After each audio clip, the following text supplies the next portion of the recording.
Bueno, empezamos el bloque uno. El bloque uno, como su nombre dice, es una introducción a lo que es el producto y aquí lo que se pretende es explicar un poco todo lo que sería las características principales del producto en sí. ¿De acuerdo? Entonces, este bloque tiene una duración aproximada de una hora y intentaremos ir lo más rápido posible para que sea lo más ameno posible también. ¿De acuerdo? Este bloque consta de cuatro partes, que es la descripción general del producto, características principales, luego ya introduciremos el sistema de control y por último hablaremos un poco de lo que es la instalación. ¿De acuerdo? Descripción general del producto. Esto, como sabéis, es una bomba de calor de alta temperatura, R290, y como características principales yo destacaría estas que ponemos aquí a continuación. Primero, que se trata de un gas ecológico, que es el gas R290. Como sabéis, eh, lo que es el mercado español, bueno, en general el mercado europeo, está transicionando actualmente del R32 al R90 y esto se debe principalmente a sus características ecológicas de este gas, que no contaminan, tienen un PCA muy bajo, y segundo también por su alta temperatura, con lo cual es un gas que se está utilizando mucho para sistemas de calefacción y de agua caliente sanitaria. El R290, como sabéis, es un gas que se conoce como gas propano y ya se ha estado utilizando antiguamente, pero su utilización en sistemas de climatización es algo relativamente novedoso actualmente. Nosotros entendemos que es una apuesta de futuro y cada vez más podremos observar cómo productos de clima van hacia este tipo de gas. Otra característica sería la temperatura máxima a la que puede llegar este equipo. La temperatura máxima de salida del agua son 80 grados centígrados, que es una temperatura muy elevada que nos puede ir muy bien para situaciones donde los radiadores o bien son antiguos o bien hay un corto dimensionamiento de los elementos. Y es un hecho bastante diferencial con nuestro resto de competidores. Otra cosa también a destacar es que a menos 7 grados centígrados en el exterior no hay una caída de la capacidad calorífica. Esto se consigue evidentemente con la frecuencia del compresor, haciendo que el compresor funcione a frecuencias más altas, pero lo que se consigue realmente es que no haya una caída significativa de lo que es la capacidad. Veréis, bueno, son públicas las tablas en las que se ve el rendimiento en base a la temperatura exterior y, por ejemplo, el modelo de 8 kilovatios, vemos que está siempre por encima de 8 a menos 7, independientemente de cuál sea la temperatura de salida del agua. Otro hecho diferencial en esta gama es que toda la gama completa, desde todos los modelos que tenemos, son A triple plus. Son A triple plus con una temperatura de salida del agua de 55 grados centígrados. Nos podemos encontrar otras bombas de calor de otras marcas que la eficiencia energética puede ser A triple plus en algunos modelos, pero en otros simplemente es A doble plus. Una característica más sería el tratamiento anticorrosivo que tiene la batería de condensación, que nosotros comercialmente le llamamos Golden Fin, ¿vale? Que es, la traducción sería aleta dorada.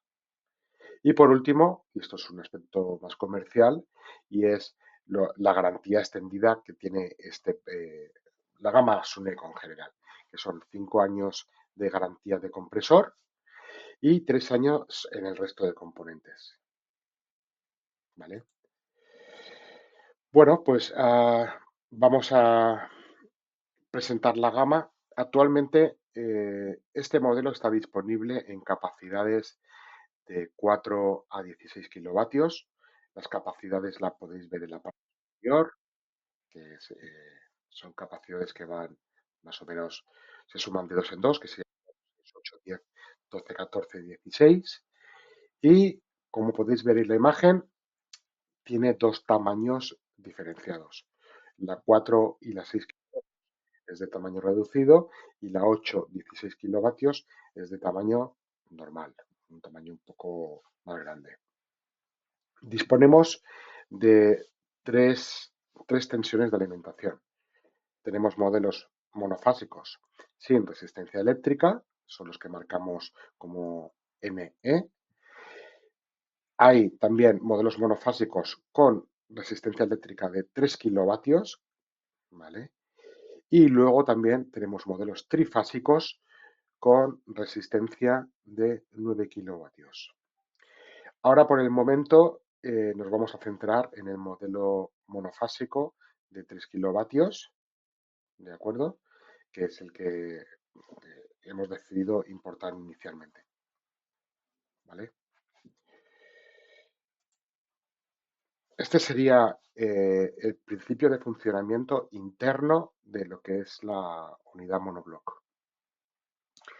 Tiene, digamos, tiene cuatro modos de funcionamiento. Sería calefacción independiente, refrigeración independiente, ACS de forma independiente o modo doble que sería la combinación de calefacción con ACS o refrigeración con ACS. Aquí veis los elementos principales y los diferentes sensores internos de lo que es la máquina. Destacar, bueno, sobre todo las temperaturas más importantes quizás son las temperaturas de entrada y de salida del intercambiador de placas, al igual que las temperaturas de descarga y de succión de lo que sería el compresor. Luego, un elemento también que va a salir mucho durante toda la presentación es el tema de la temperatura exterior, que es lo que se marca como TAO, que es temperatura ambiente outdoor, ¿vale? Y esta va a determinar mucho el modo de funcionamiento y el rendimiento del propio equipo. Datos generales, las temperaturas de trabajo. El rango de funcionamiento de la bomba de calor va desde los menos 25 grados centígrados a 52 grados centígrados en temperatura ambiente. Y la salida del agua puede alcanzar hasta los 80 grados, evidentemente con el apoyo de la resistencia eléctrica.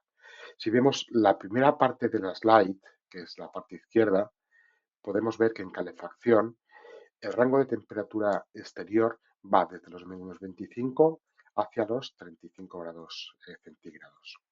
El ACS puede funcionar desde los menos 25 hasta los 43 grados centígrados. ¿De acuerdo? Y la refrigeración puede funcionar entre los menos 5 y los 52 grados centígrados.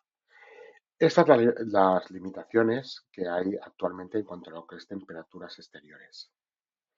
En cuanto a lo que es el rango de temperatura de agua, tenemos exactamente lo mismo. En calefacción podemos impulsar el agua desde 30 grados a 80 grados, luego explicaremos más adelante cómo se hace para llegar hasta los 80. En agua caliente sanitaria podemos impulsar el agua desde los 30 hasta los 70 grados centígrados y en refrigeración desde los 5 hasta los 25. ¿De acuerdo? Estas son las temperaturas tanto de externas, exteriores, ambientales, como temperaturas de funcionamiento de agua límite. Algo que he comentado antes y que, bajo mi punto de vista, es algo que es muy importante, es la capacidad nominal, la cual se mide entre las temperaturas de menos 7 grados centígrados y 7 grados centígrados exteriores. Y como hemos recordado, no hay una pérdida de capacidad significativa. Aquí os muestro los diagramas de sobre para que veáis las temperaturas de funcionamiento. Hay tres diagramas de sobre que son modo refrigeración, modo calefacción y modo ACS. El modo refrigeración es el más sencillo, evidentemente. Yo siempre digo que hacer frío es muy fácil y que el gran reto es hacer calefacción en baja temperatura. Me refiero a baja temperatura exterior. Y aquí podéis ver en qué casuísticas o en qué temperaturas exteriores podemos conseguir las máximas temperaturas de agua en calefacción. podréis observar que el modo calefacción y el modo ACS son gráficas muy similares. Las variables que estamos utilizando aquí, o las abreviaturas que utilizamos, son TAO para temperatura ambiente exterior, que es el eje Y, el eje vertical, por decirlo de alguna forma, TW02, que es la temperatura de salida del agua, ¿vale? Que es el eje X o el eje horizontal. Y luego hay dos conceptos que os quiero introducir, que es el IBH, que es Internal Back Heater, que es la resistencia interna de apoyo, y la AHS, que es la fuente de es Additional Heating Source, que es cuando tenemos una fuente externa de calor, como puede ser una caldera, y sería hibridar este sistema con una caldera, por ejemplo. En la gráfica podéis ver que la zona que está sombreada completamente en gris quiere decir que solamente va a encender o bien la resistencia eléctrica de apoyo o la fuente de calor adicional. Como veis, esto solamente digamos que se puede llegar a utilizar para temperaturas muy bajas, cuando queremos temperaturas muy bajas de agua, independientemente de cuál sea la temperatura exterior.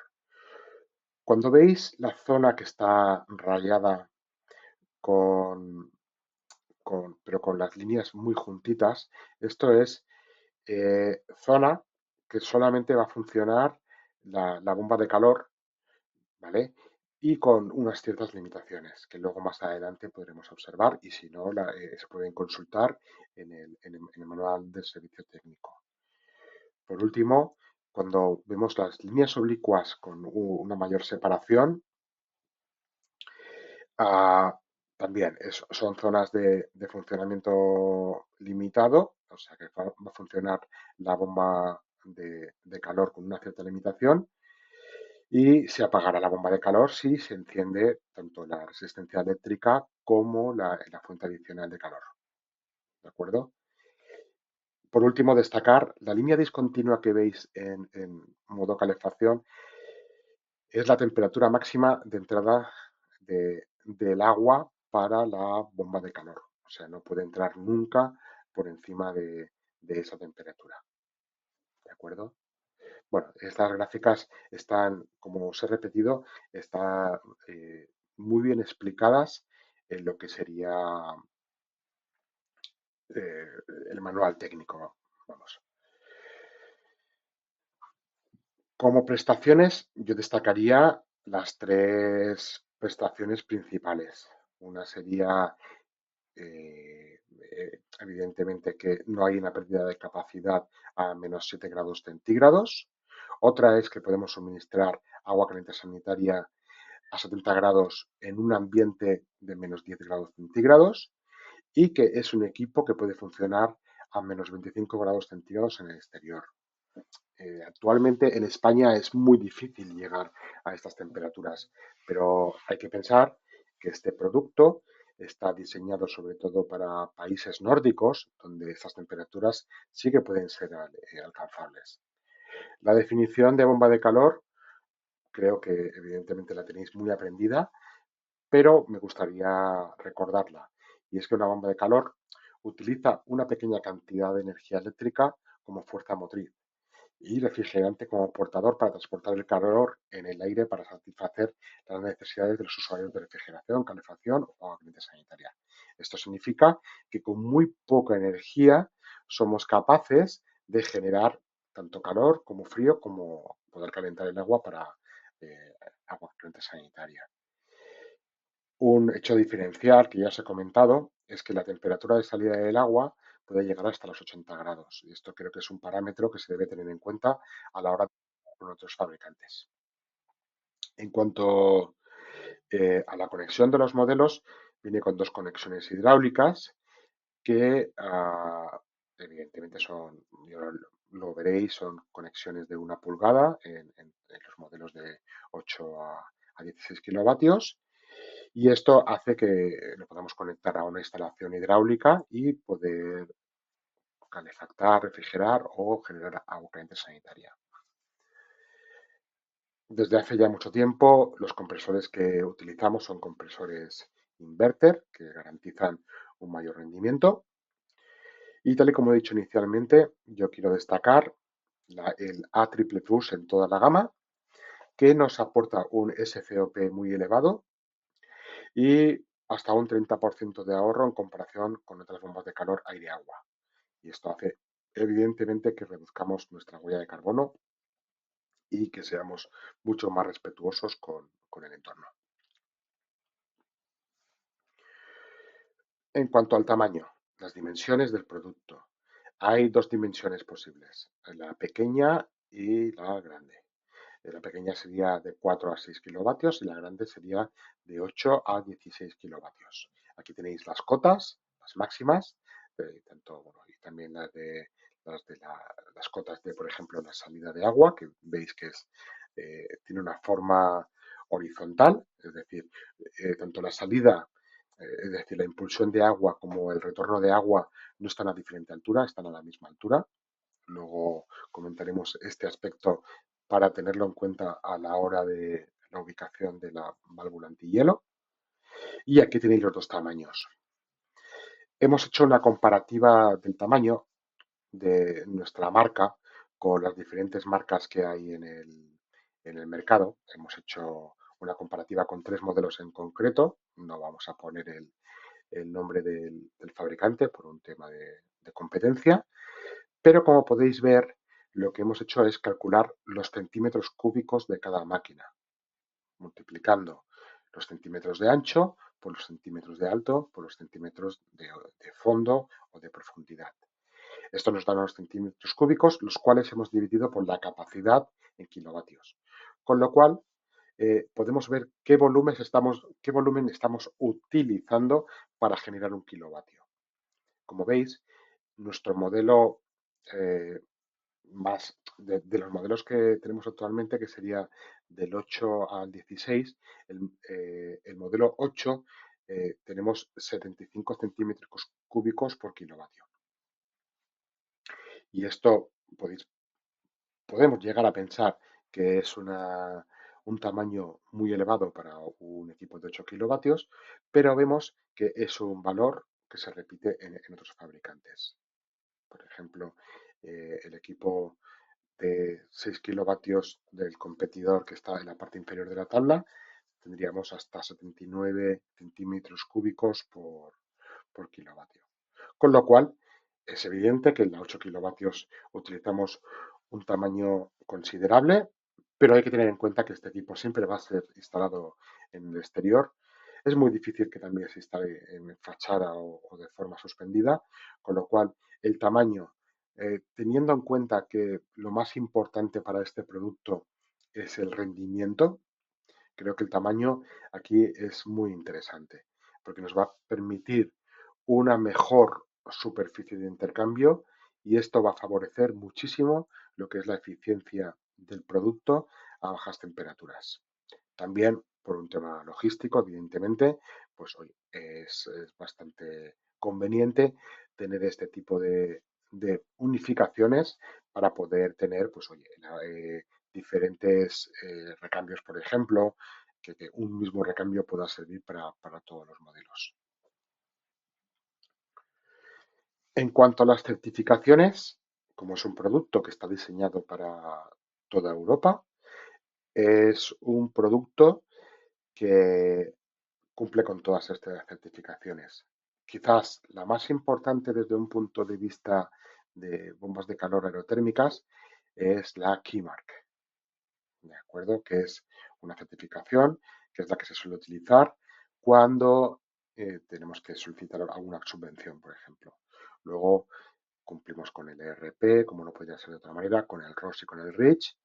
Está inscrita en Euroben y es SG Ready, que son certificaciones que tienen mucho peso tanto en Alemania como en Austria, y evidentemente el marcado CE obligatorio de todo el producto que se introduce en la Unión Europea. Estos certificados están a vuestra disposición y evidentemente son requeridos a la hora de ser introducidos en el territorio europeo, los cuales están ah, reportados consecuentemente en todas las aduanas. Vamos a empezar el segundo bloque de la parte de introducción, que es las características constructivas, donde lo que pretendemos es explicar cómo está construida esta máquina y cuáles son los principales elementos constructivos del equipo. Primero de todo es el compresor. Esta gama en concreto monta un compresor Panasonic y es un compresor que, bueno, como hecho diferencial, es un compresor de gas R290. Como sabéis, no hay muchos fabricantes de compresores en el mundo, pero compresores Panasonic son unos de los compresores que ha apostado por una producción masiva de compresores en R290. Panasonic yo creo que es una marca muy reconocida a nivel mundial y destacar también la insonorización que está envolviendo este compresor dentro de lo que es el propio equipo. Luego más adelante veréis cuando podamos ver fotos internas de la unidad que no solo que aparte de tener el típico aislamiento que cubre el compresor, que es como un casquillo, ¿no? Que va, es una funda que cubre todo el compresor, hay aparte un habitáculo insonorizado para que el ruido del compresor no se transfiera hacia el exterior. En cuanto al intercambiador de placas, bueno, el intercambiador que intercambia la calor entre el gas refrigerante y el circuito de agua, deciros que está construido en acero inoxidable IC 316. Luego también hay una resistencia, bueno, de hecho hay varias resistencias antihielo colocadas en diferentes zonas de la unidad. Por ejemplo, hay una resistencia antihielo en lo que es la bandeja de condensados de la unidad exterior, ¿vale? Para evitar que se congele el agua. Hay otra que a mí personalmente no lo he visto muchas veces y es una resistencia también eléctrica, por ejemplo, para el paso de expansión que hay interno en la unidad, resistencia evidentemente de apoyo, resistencia de cárter para el compresor, para que pueda arrancar. Y bueno, son apoyos que sobre todo funcionan muy bien cuando tenemos temperaturas exteriores que están por debajo de los 15 grados centígrados, de los menos 15 grados centígrados. La batería de aire y gas, o sea, el condensador, está hecho con aluminio hidrofílico que lo que favorece es la expulsión del agua para evitar humedades y congelaciones también. Y como no podría ser de otra manera, el ventilador axial es un motor con tecnología inverter, tal y como marca la normativa de los últimos años. Como os he dicho, el compresor Panasonic está envuelto con materiales que absorben el sonido. Luego, posteriormente, hay otras imágenes que yo creo que queda mucho mejor reflejado. El ventilador axial es un ventilador que tiene las aletas plegadas para hacer también reducir el nivel sonoro de la salida del aire. Y como anécdota, deciros que es un ventilador que está totalmente equilibrado, con unas galgas que hacen que el ventilador gire de forma equilibrada.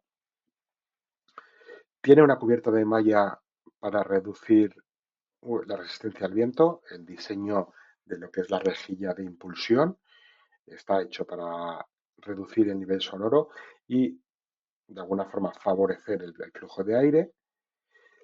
Y sobre todo hay mucho recubrimiento de algodón acústico por toda la unidad. En los diferentes habitáculos vemos este algodón que lo que hace es eh, evitar que la máquina tenga un nivel sonoro elevado. Otro hecho diferencial es la doble amortiguación que hay en el compresor. Como podéis ver en la foto derecha, el compresor está sobre una base que a su mismo tiempo ya está amortiguada. Esto lo que evitamos es que haya vibraciones del compresor que se transmitan a la envoltura o a la carcasa de la unidad exterior. En cuanto a lo que es el mantenimiento, es realmente fácil de poder instalar y de poder abrir y mantener el equipo. Solamente habría que sacar la placa superior, la chapa superior y la chapa lateral. La chapa superior consta de 2 tornillos y la chapa lateral consta de 6 tornillos y se desplaza hacia abajo, ¿vale? Con lo cual queda la unidad prácticamente toda desmontada para poder ser manipulada. De hecho, para realizar la instalación, solamente con sacar la unidad lateral ya sería suficiente, con lo cual sería cuestión de sacar 6 tornillos con cabeza Phillips, cabeza de estrella, y ya se puede desmontar la placa. Luego, la propia caja electrónica de conexiones tiene también una bisagra que nos permite ser desplazada por si queremos acceder a la parte interior, donde se encuentra la resistencia de apoyo, donde se encuentran todos los elementos frigoríficos del sistema. Hay digamos que hay dos formas de controlar remotamente lo que es la unidad. Una es un software de gestión que se puede ser vía web, o sea, conectándonos a una web o descargándonos un programa para instalar en nuestro ordenador. Y luego otro aspecto interesante es que la actualización del software en este equipo se puede hacer mediante USB de forma fácil y sencilla. Hay una opción en el menú en la cual se activa y lee los datos que pueda haber cargados en el USB. La caja de control para mí es uno de los componentes más críticos dentro de lo que es el propio sistema. Como sabéis, estamos ante un gas R290 y este gas, al ser un gas inflamable, lo que debemos evitar es tener altas temperaturas o deflagraciones, chispas, a su alrededor cuando hay una cierta concentración. Entonces, en este sentido, el reto de todos los fabricantes ha sido, uno, aislar la parte de gas de la parte más caliente del sistema. ¿Cómo lo hemos conseguido nosotros? Hemos realizado una caja electrónica, que es la caja que controla el compresor, donde está el, el variador de frecuencia del compresor. Y esta caja la hemos dotado de un disipador en la parte inferior, que se puede ver aquí en el segundo dibujo. Podéis ver aquí el disipador, que es de aletas de aluminio. Esto hace que la caja actúe como disipador de la calor que puede haber en su interior y este calor va a ser expulsado por el propio ventilador axial. Entonces, el reto es que si en el caso hipotético de que hubiera una fuga, no hubiera la temperatura o las chispas internas necesarias como para que eso pudiera generar una deflagración. Lo que se está utilizando es una chapa de un alto grosor que hace como si funcionara como si fuera una caja hermética. Aquí podéis ver la caja de control, que bueno, más bien es una caja de potencia, que está la propia envoltura, como os he dicho, hace de disipador y se ha puesto de dos ventiladores interiores para generar este repartimiento de la calor de forma uniforme por toda la caja. Y luego también, de alguna forma, se genera una cierta sobrepresión en el interior, que lo que evita es que en el caso de fuga de gas pueda entrar gas en el interior. La caja de terminales tiene un sellado IP67, con lo cual está totalmente sellado. Está a prueba de explosiones, como os he dicho, porque es una chapa de 3 milímetros. Y la línea pasante de conexiones está a prueba de fugas, totalmente hermética, ¿vale? Con lo cual, cabe destacar que internamente va a ser muy difícil que se pueda introducir gas propano. Y luego todo lo que es la conexión externa, lo podéis ver en el dibujito también que hay en la parte derecha, todos los conectores son conectores de seguridad que evitan que pueda haber chispas o que pueda haber algún tipo de mal contacto entre los diferentes cables. Este es un aspecto que dependiendo del fabricante se ha resuelto de una forma o de otra. El compresor es un compresor de doble efecto de la marca Panasonic, como os he dicho. En la ficha técnica del producto podéis encontrar el modelo, con lo cual, si queréis tener más datos sobre el compresor, lo podéis consultar allí directamente. Pero sobre todo destacar dos cosas. Una es que es un compresor de imanes permanente y si lo comparamos con nuestro modelo anterior en R32, podemos decir que se ha aumentado un 25% el desplazamiento del compresor, lo cual hace que aumentemos un 13% la eficiencia energética. Son compresores que funcionan con muy baja descarga de aceite y la verdad es que tienen un rendimiento excelente. Son compresores de muy alta generación. La bomba de agua que se monta en el interior del equipo. Aquí tenéis las curvas de características a diferentes caudales. La presión máxima de 10 bares, que esto podría alcanzar una altura de bombeo de 9 metros de columna de agua. Y el flujo máximo es de 4,5 metros cúbicos a la hora. ¿De acuerdo? Su potencia nominal oscila entre los 4 y los 95 vatios y su corriente, evidentemente, también entre los 0,04 y 0,75 vatios. Veréis que también en la parte de control, en el caso de que tengamos que sustituir esta bomba, podríamos establecer como un modo de funcionamiento de emergencia, en la cual no va a haber una buena comunicación entre lo que es la bomba y lo que es la placa electrónica del equipo, pero nos va a permitir, pues en el caso de que estemos esperando el recambio original, poder seleccionar una bomba diferente.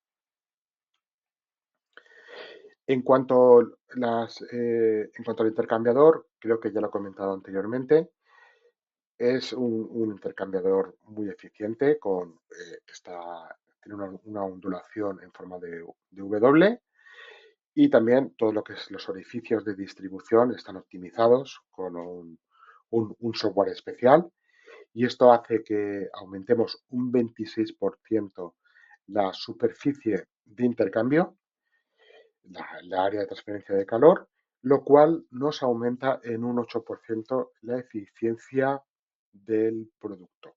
¿Vale? En este caso, aumenta en un 8% la eficiencia de la transferencia de calor.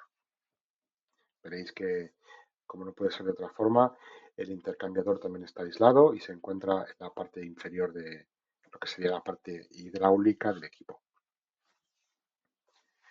En cuanto al condensador, se ha utilizado las últimas tecnologías de simulación de flujo de refrigerante para que la temperatura sea uniforme en cada uno de los tubos. Lo que es el tubo de cobre se conoce como inner groove copper pipe, que tiene una rosca interna que favorece la velocidad de flujo del refrigerante.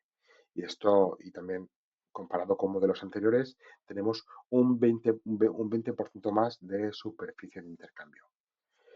Pero lo que yo más destacaría de este condensador es su color. Y su color es debido básicamente a la protección Golden Fin anticorrosión, que es un revestimiento hecho en óxido de titanio, que es el que le da este color.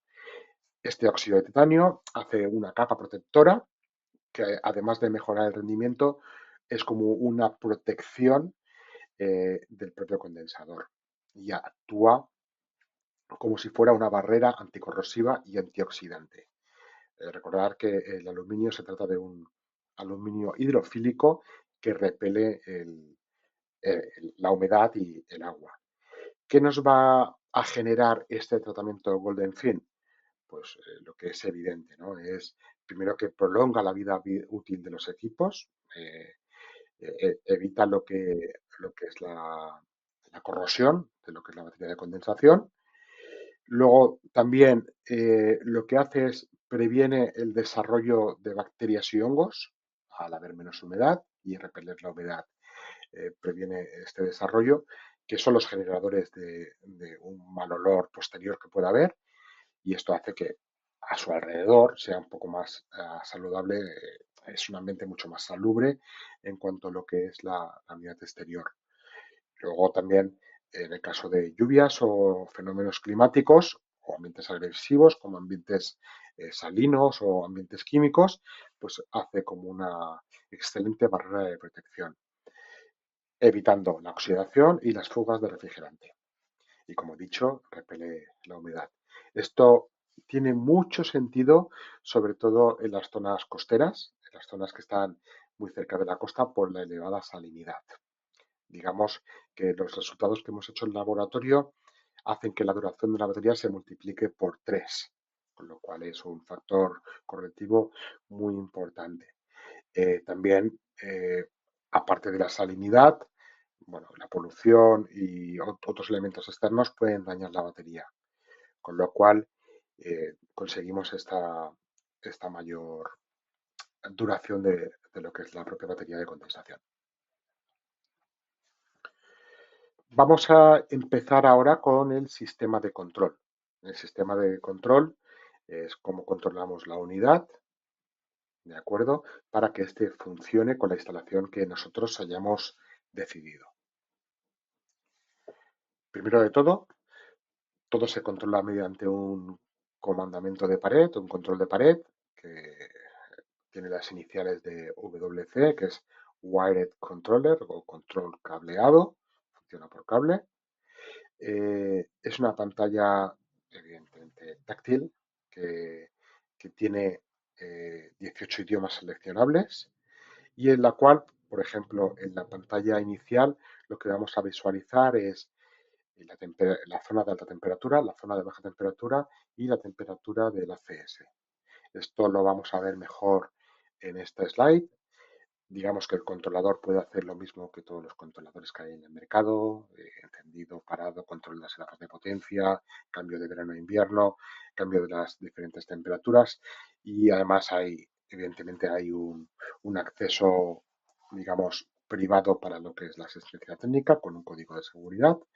Pero bueno, en lo que es la pantalla principal, lo que sí que debemos de reflejar son las diferentes temperaturas de consigna, o sea, las temperaturas que deseamos, tanto para la zona 1, que consideramos que es la de alta temperatura, como para la zona 2, que consideramos que es la de baja temperatura, ¿vale? Que puede ser, por ejemplo, un suelo radiante, y la temperatura a la que estamos impulsando el agua.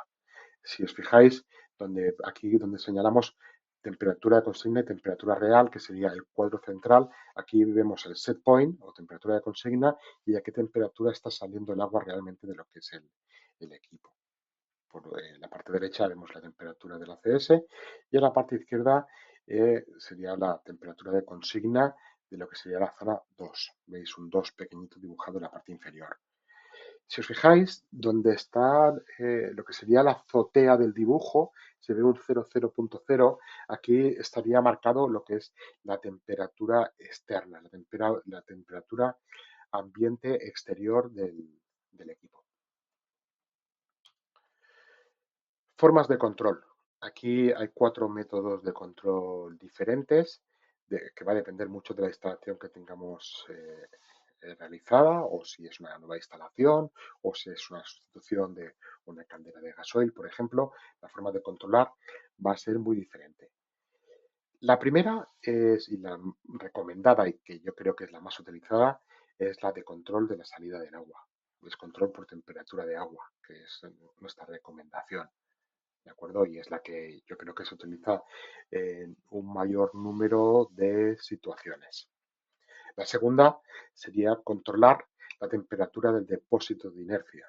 Evidentemente, si queremos utilizar esta forma de control, necesitamos instalar unas sondas de temperatura, que lo explicaremos un poco más adelante en el bloque de instalación. El control, también una tercera forma de control sería utilizar el propio termostato de pared o el controlador de pared que os he comentado en la foto anterior, utilizarlo como termostato, ¿vale? Con lo cual haría una lectura allí de la temperatura ambiente y en base a eso actuaría sobre la temperatura de salida del agua. O también podemos controlar con termostatos externos, es decir, con un control de la temperatura interior que podemos tener ubicado tanto en la zona 1 como en la zona 2. ¿De acuerdo? Aquí en el dibujo se ve un poco los 4 sistemas de control. Recordemos, controlar directamente lo que es la parte derecha del dibujo, vemos lo que sería el depósito de inercia, que estamos controlando la temperatura contra él. En sentido horario, el segundo icono sería control de la temperatura del agua. El tercero es utilizar el controlador de pared como termostato. Y el cuarto dibujo sería control de la temperatura ambiente interior. ¿De acuerdo? El control de temperatura es un control muy preciso que va a actuar sobre una válvula mezcladora y el control de temperatura puede tener oscilaciones de más o menos 0,5 grados. En definitiva, todo lo que es la tecnología actual ha evolucionado mucho en este sentido y la válvula mezcladora que vamos a utilizar para la instalación nos va a favorecer un mejor confort. Volviendo a lo que es la parte del control de doble zona, digamos que hay dos zonas independientes, zona 1, zona 2, hay control de dos zonas y nosotros, como le llamamos, es la zona 1 es la de alta temperatura y la zona 2 es de baja temperatura, que es por si queremos instalar, por ejemplo, no son zonas espaciales, o sea, no son zonas eh, por ejemplo, diferentes habitaciones. Zona 1 entendemos que es todo lo que tiene que ver con la alta temperatura, que puede ser radiador y fan coil, y zona 2, que es baja temperatura, entendemos que es el suelo radiante. O sea, digamos que son dos zonas térmicas, ¿vale? Pero puede estar todo instalado en el mismo habitáculo, en la misma habitación. Eh, Todo esto puede ser controlado, bueno, con una válvula mezcladora de 0,10 voltios, que se utiliza mucho en domótica, o también con una válvula, como veremos más adelante, en el apartado de instalación de 220 voltios de alimentación directa.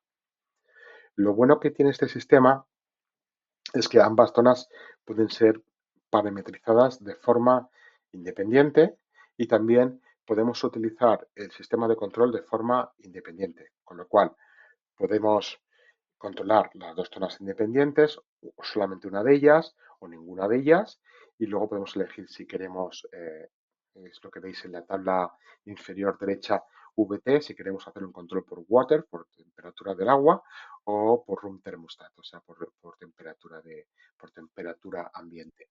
Y cada sistema es independiente. Podemos hacer la zona 1, por ejemplo, con control por agua y la zona 2 con control por termostato. ¿Vale? Por temperatura ambiente. Y luego podemos decidir qué zonas queremos controlar. En cuanto a lo que es las temperaturas de salida del agua y lo que es el modo eco, hay diferentes curvas. Hay 8 curvas que están ya predefinidas y luego hay una novena que es definida por el usuario. Sí que es verdad que las 8 curvas que están definidas en fábrica se pueden también modificar sus temperaturas. ¿Vale? Se podría cambiar un poco sus temperaturas de funcionamiento.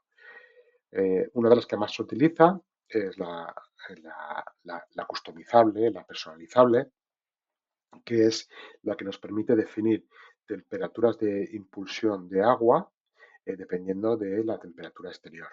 ¿Vale? Podría ser una forma lineal, pero de esta forma ecológica lo que hacemos es no requerir más de lo que necesitamos. Por ejemplo, si estamos en calefacción y no hace excesivamente frío, pues tampoco vamos a exigir que el agua que enviamos sea excesivamente caliente, ¿no? Porque con un agua de una temperatura inferior, posiblemente ya estaremos cubriendo la necesidad que pueda tener los elementos terminales. En cuanto a lo que es el controlador lo que hay que tener en cuenta, bueno, esta es la imagen que tenemos aquí en la mano derecha, la verdad es que estéticamente es muy, muy elegante, y los colores que se han utilizado son colores muy acertados, pero desde un punto de vista técnico, lo que hay que tener en cuenta es que se puede actualizar el sistema por vía USB y sobre todo de cara a instalaciones múltiples que se puede copiar lo que es la configuración de un controlador hacia el otro.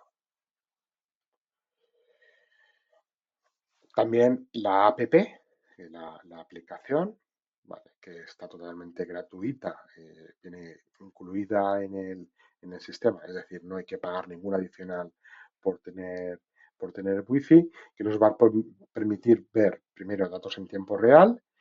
eh, Uno de los datos que más se está utilizando actualmente es ver el consumo energético.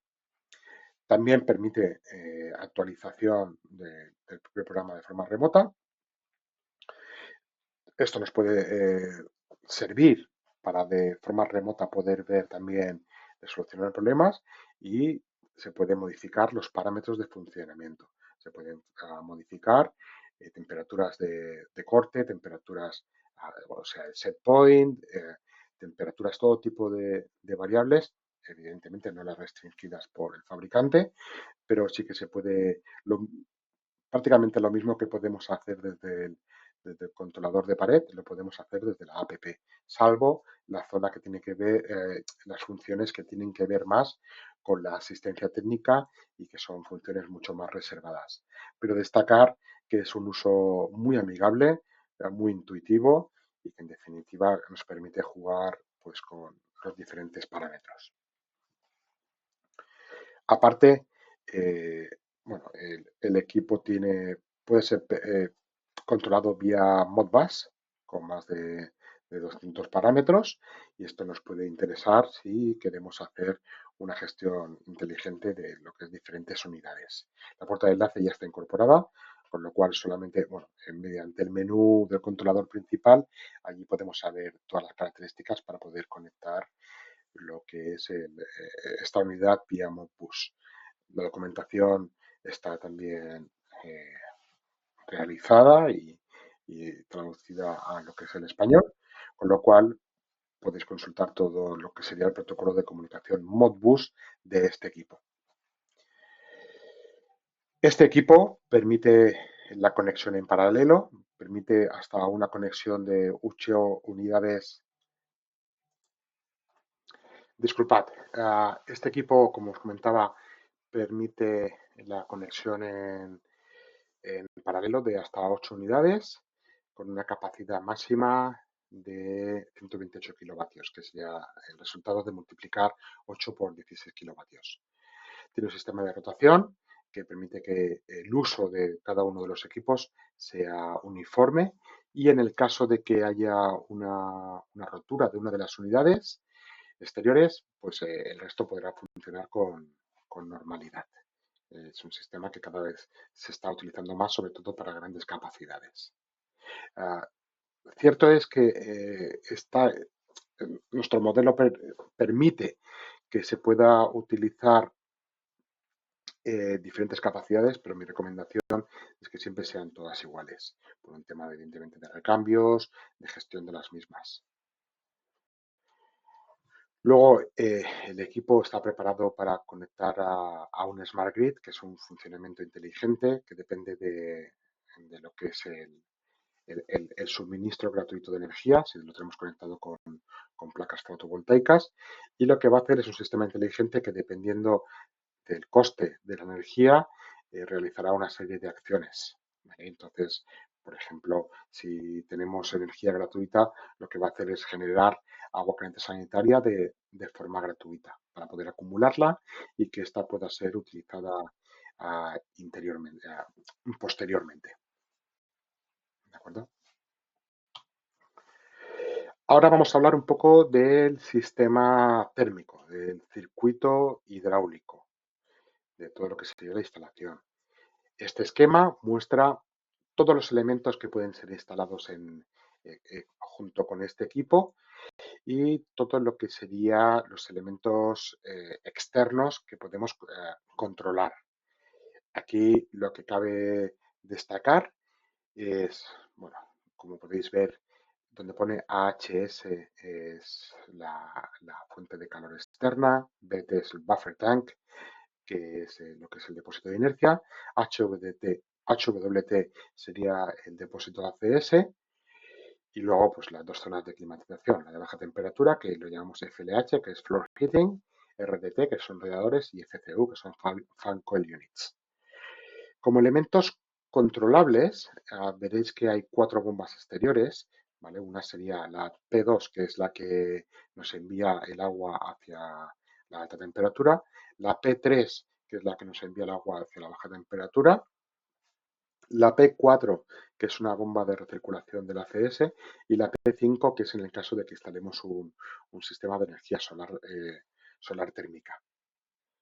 En este caso, todas las bombas pueden ser controladas directamente desde la unidad y lo único que hay que tener en cuenta es poner un contactor entre medio. Aunque podría funcionar sin el contactor, mejor poner un contactor entre medio porque en el caso de bloqueo de una de las bombas podría llegar a quemar la placa. Luego, uno de los elementos más importantes que hay dentro de la propia instalación son las válvulas motorizadas, ¿no? O las válvulas de mezcla, que podrían ser manuales también, pero en este caso son de control motorizado. La MV1 va a ser una válvula que nos permita seleccionar entre enviar el agua a la instalación de climatización o enviarlo a la CS. La MV3 es una válvula mezcladora que nos va a permitir mezclar el agua del suelo radiante para tener una zona de baja temperatura. Y la MV2 nos permite seccionar o de alguna forma independizar los radiadores para, por ejemplo, que no puedan ser utilizados durante el modo refrigeración. Luego, todas las líneas discontinuas que observáis son los, las líneas que saldrían de lo que es la caja de control de la unidad. Eh, también destacar todos los sensores que se pueden instalar, que son en la parte inferior veis una que pone TAI, que es temperatura ambiente interior, TAI FLH, que sería temperatura ambiente de la segunda zona, de la zona de baja temperatura, y los diferentes sensores. El nombre de todos los sensores los tenéis aquí, ¿vale? En esta diapositiva. De solar es la temperatura del panel solar, TVT es la temperatura del depósito de ACS. Os explicaremos que este componente ya viene directamente con el equipo. Luego, dos sondas de temperatura para lo que es el buffer tank, lo que es el depósito de inercia. Sonda de agua para lo que es el suelo radiante. TAI es la temperatura ambiente interior de la zona principal, zona 1. TAI FLH es la temperatura ambiente de la zona 2 o segunda zona. Las diferentes bombas, válvulas mezcladoras. Y luego lo comentaremos más adelante. También hemos dibujado lo que es, vuelvo para atrás, aquí pegado a la máquina, lo que sería filtro desgasificador y válvulas antihielo y filtro desfangador, ¿vale? Que son lo que aquí marcamos como DG, DF y AH. En cuanto al depósito de inercia, evidentemente nosotros recomendamos 10 litros por kilovatio, pero tendrá mucho que ver con la instalación también. Entonces, una cosa es la recomendación nuestra como fabricante y la otra es la que podemos tener en el primario. Luego en la ficha técnica veréis cuál es el requerimiento real. En cuanto a lo que es la instalación de componentes externos, ah, aquí ponemos que es obligatorio el uso de desgasificador, es un tema normativo. Y luego lo que sí que es obligatorio es el filtro desfangador magnético y la válvula antihielo para proteger lo que es el equipo. ¿De acuerdo? Todo lo que se suministra con el equipo, en este caso, lo que viene suministrado es un filtro en forma de Y que tiene que ser siempre instalado, es un filtro de malla, ¿vale? Que bueno, va a hacer que todas las impurezas se vayan para allá. Controlador de cable, pipeta de desagüe, un termistor o una sonda para lo que es el depósito de ACS. Esta viene ya incorporada con la unidad. Y luego los diferentes cables del controlador y los diferentes manuales de uso, ¿vale? Tanto de instalación como de uso, como la ficha técnica del propio equipo. Lo que no viene suministrado con la unidad sería el filtro desfangador magnético, el filtro desgasificador, la válvula antihielo, el soporte base y la sonda de 20 K.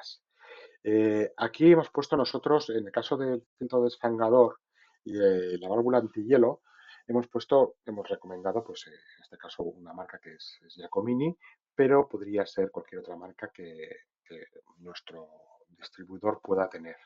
¿Vale? Entonces, dependiendo de la zona, esto puede variar. Otros elementos que van a tener que ser adquiridos externamente son las válvulas de dos vías, la MV2 que hemos visto antes en el diagrama, la MV1 que era que es una válvula de tres vías para poder separar la zona de ACS de la zona de climatización, y la válvula mezcladora, la MV3 con su servomotor, ¿vale? Que esto también pues es para poder separar entre lo que es alta y baja temperatura. Os recuerdo, aquí hemos puesto algunos modelos que hemos tenido experiencia con ellos y que han funcionado bien, pero se puede utilizar cualquier otra marca que tenga características similares. En cuanto a lo que es dudas frecuentes, aquí es si se puede conectar este equipo a radiadores antiguos. Es evidente que sí, por la alta temperatura que genera. Hay dos modos de funcionamiento silencioso, el 1 y el 2, ¿vale? Que reduce entre 3 y 6 decibelios cada uno. También hay que respetar un caudal mínimo para el funcionamiento del equipo, ¿vale? Que son los equipos pequeños, es el de 2 minutos, y en los equipos grandes a un caudal mínimo de 100 litros minuto. Volvemos a remarcar que es muy necesario la instalación de un filtro, ¿vale? De partículas y de fangador, así como las válvulas antihielo. Cuando se genera el ACS a 80 grados, evidentemente es con un apoyo de la resistencia eléctrica. Cuando luego el diámetro de la tubería para el circuito primario es de 1 pulgada, ¿vale? Todo lo que sale de la máquina es de 1 pulgada. En el caso de los modelos de mayor capacidad, el modelo de 14 kilovatios, pues se podría hacer un ensanche, o sea, ampliar la sección de esta salida de agua para que haya una mejor circulación. Y evidentemente, como todas las máquinas, tienen un sistema de seguridad interno que está calibrado a 3 bares y el cual está conducido hacia el exterior. Hay una pipeta exterior en la cual se debería conducir el agua para que no pudiera molestar. En cuanto a lo que es los sistemas obligatorios, aquí pues hay que dejarlo todo, yo creo que lo más claro posible. En cuanto a lo que es el desgasificador, es algo realmente recomendable, ¿no? Porque tampoco hay grandes soluciones en el mercado a día de hoy. Y es algo que no protege el equipo, simplemente lo que evita es que en el caso de fuga de gas, este gas se pueda transmitir a lo que es el circuito de agua, ¿vale? Es lo que algunos llaman despropanizador, ¿vale? En cuanto a lo que es los elementos de seguridad, aquí sí que estaría las válvulas antihielo, tanto en impulsión como retorno, como el filtro de agua suministrado con el equipo, como el desfangador magnético. Esto que en esta slide marcamos como doble asterisco, la no utilización podría suponer la pérdida de la garantía del equipo. Evidentemente, hay aspectos comerciales a tener en cuenta, y también pues incluso las zonas en las que pueda estar instalada, ¿no? Puede haber zonas que sea imposible una congelación. Pero como fabricantes obligamos y queremos que se instalen estos elementos de seguridad para evitar problemas futuros. En cuanto a las tablas de características, las podéis encontrar en el catálogo Suneco también. Hay una primera parte que serían todos los rendimientos y todas las capacidades como consumos, una parte eléctrica para que veáis también la instalación eléctrica del equipo, y luego unos datos hidráulicos que nos permitirán saber la conexión, los caudales mínimos que hay que cumplir, así como lo que son las dimensiones, los pesos brutos en este caso, y las capacidades, bueno, las cargas de refrigerante que puedan haber en los diferentes modelos. Este modelo en concreto utiliza dos compresores dos compresores que son para la máquina 8 y 10 utiliza un compresor y para la máquina 12, 14 y 16 utiliza otro. Lo que hace es jugar con la frecuencia del compresor, con lo cual lo que podéis ver es que lo que es los decibelios van en aumento en el momento que se utiliza una mayor frecuencia de lo que sería el compresor. Y bueno, hasta aquí lo que es el primer bloque. Y ahora, si tenéis alguna duda, pues ahora sería el momento para que la podáis realizar.